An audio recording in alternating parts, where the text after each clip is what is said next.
welcome back to our channel. I'm Colleen and this is Our Blessed Life, and today I'm doing a fourth quarter homeschool year-end review for both of my daughters, Sophie, who is 9 and in 2nd grade, although as you'll see as we go through, not all of her curriculum is on 2nd grade level. She does have special needs. And Katie, who is 17, just turned 17, and she is a junior in high school. So we started our homeschool year on June 8th, and we are year-round homeschoolers, so we do homeschool during the summer.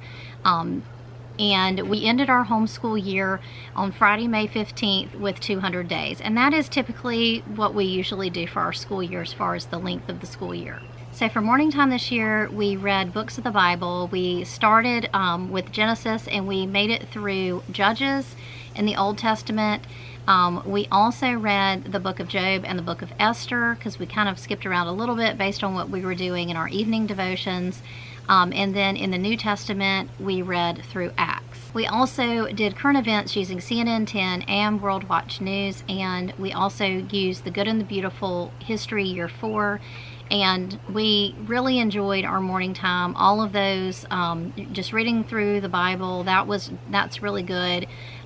We didn't really feel like we need any kind of devotion or anything like that. We do evening devotions, but as far as just reading through the Bible, I think we all get a lot out of that without having to have some special book or curriculum to do it. And also we really enjoyed The Good and the Beautiful History Year 4. We've done all 4 years of the history, and we really love that. That is my favorite, by far, my favorite homeschool curriculum for history. We also really enjoyed CNN 10 and World Watch News. That was something that I added in the middle of the school year. I'm not exactly sure when I added it, but we have enjoyed that as well. So next I'll talk about math. So Sophie started the year in Math Lessons for a Living Education Level 1. She completed that, moved to Math Lessons for a Living Education Level 2, but she was not able to complete that. It just kind of got too fast for her. We stopped around lesson 40 and we moved to Rod and Staff Math, and I moved her into Arithmetic 1 because I really felt like the Math Lessons for a Living Education Level 1 just really didn't prepare her with enough memorization, and I didn't really feel like she had enough retention. So I moved her to Rod and Staff Arithmetic 1, and she did really, really well with it. We made it through lesson 135 before we stopped the school year, and it has a total of 170 lessons. So we will be continuing that over the summer before moving to Rod and Staff Arithmetic 2 for her. Katie did, she uses Dive Math or Dr. Shorman Math, and she did Calculus 1 this year. She did really, really well and just did a placement test for her dual enrollment next year and did place into calculus, so I felt like that was really good is in terms of being able to bypass college algebra as well as pre-calculus. She is required to take a math class, so she will have to take calculus in order to get credit for the rest of them. So we feel like that the Shorman Math was a really good foundation for her, and she really enjoyed it. For language arts, again, we did have to make a change mid-year with Sophie. She started out the year using The Good and the Beautiful Level K, which is kind of like a kindergarten 1st grade level. It's really a little bit above a kindergarten level for reading and phonics. She made it to lesson 77, and at that point it was just really too hard for her and moving way too fast. She had not enough retention, very similar to what happened to her with math. So I moved her to Happy Cheetah Reading. I have some videos on this, and I'll go ahead and link that up top. But Happy Cheetah Reading is made for kids who have difficulty with reading or with special needs, and it was a tremendously good fit for her. So I started her in the kindergarten level, which there is like a beginning book and then book 1. So the kindergarten level has 2 books, and we started in the middle. So we just started with book 1. She completed book 1 fairly quickly. We moved into book 2, which was the first of the 1st grade books. There's 1st grade consists of workbook 2 and 3, and 2nd grade is just workbook 4. Right now she is stopped at lesson 15 in Happy Cheetah workbook 3, which is the second half of 1st grade. And so my plan for next year is to finish that up and then move her into the 2nd grade book, which is workbook 4. For Katie, we finished The Good and the Beautiful Language Arts High School Year 3. That was also a really good fit for her, and I felt like we had a really good year with that. That is a really good program. I recently did both a day in the life video on the Good and the Beautiful High School Year 3, as well as a very detailed review on the Good and the Beautiful High Schools Years 1, 2, and 3. I'm going to link that second video up top, the review video. It goes into a lot of detail about how we did it, how we used it for honors classes, all the books that we read for all 3 years. And so if you have interest in that and the Good and the Beautiful High School Years 1 through 3, you can click on that link and get a lot more detail about that. So for science, Sophie did God's Design, Life for Beginners, and it was a really great fit. That's a really sweet book, and it was a great fit for Sophie. Katie did Dive Science with Dr. Shorman, and she completed chemistry this year. I felt like that was a really good fit too.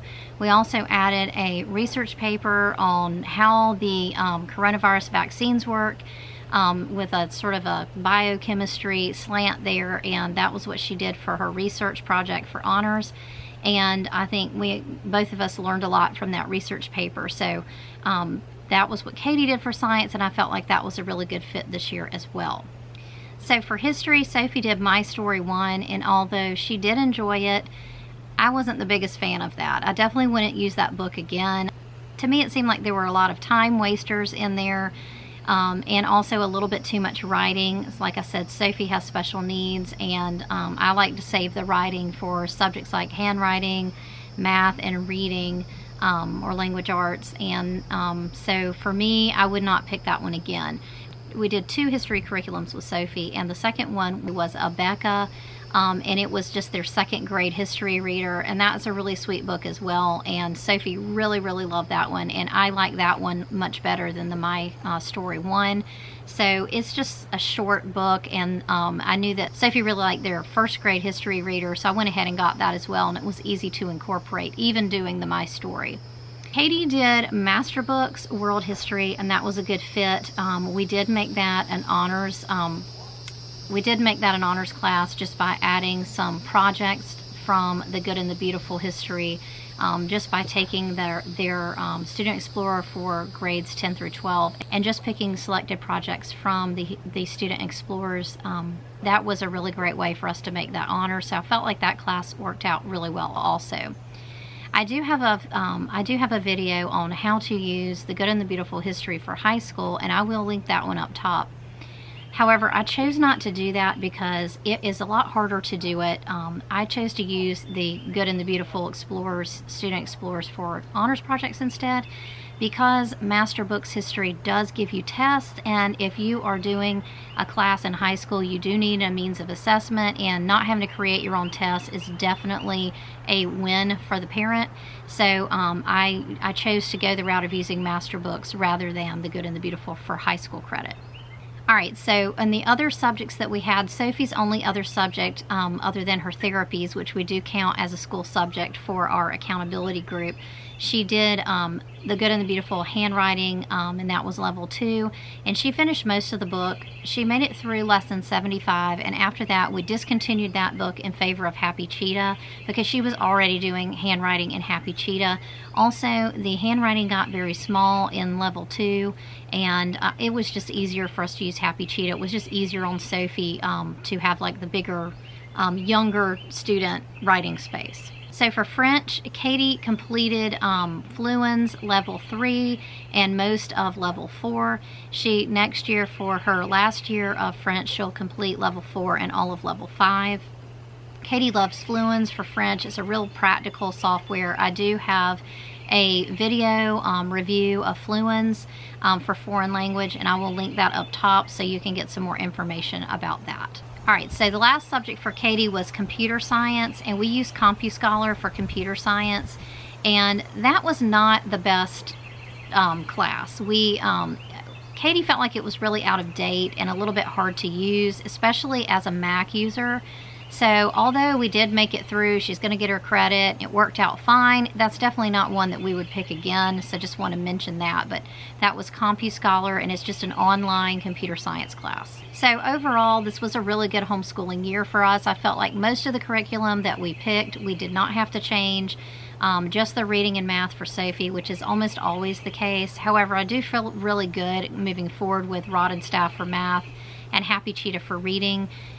So I feel like finding those really helped Sophie to succeed this year and move much further than she's normally able to. All of Katie's curriculum turned out great, and she had a great school year as well. I think the only thing that we would have done differently for her is just using something different than CompuScholar. That one was just a little bit of a disappointment, but we were easily able to get her computer science credit, which is the only thing we really needed, so it wasn't really that big of a deal. So the other thing about this year that made it a good year is we had a lot of freedom because we didn't use any kind of classes or co-ops or anything like that. We had a lot of freedom. We were able to simplify our year, and it just made it a much more calm and easygoing year. And so that's definitely a win for us. So this has been all in all, this has been a really good homeschool year for us. So let me know in the comments below how your homeschooling year is going, if you're still homeschooling, or how it went if you have finished. I hope you enjoyed this video. If you liked it, please give it a thumbs up. Don't forget to subscribe, and see you next time. Bye.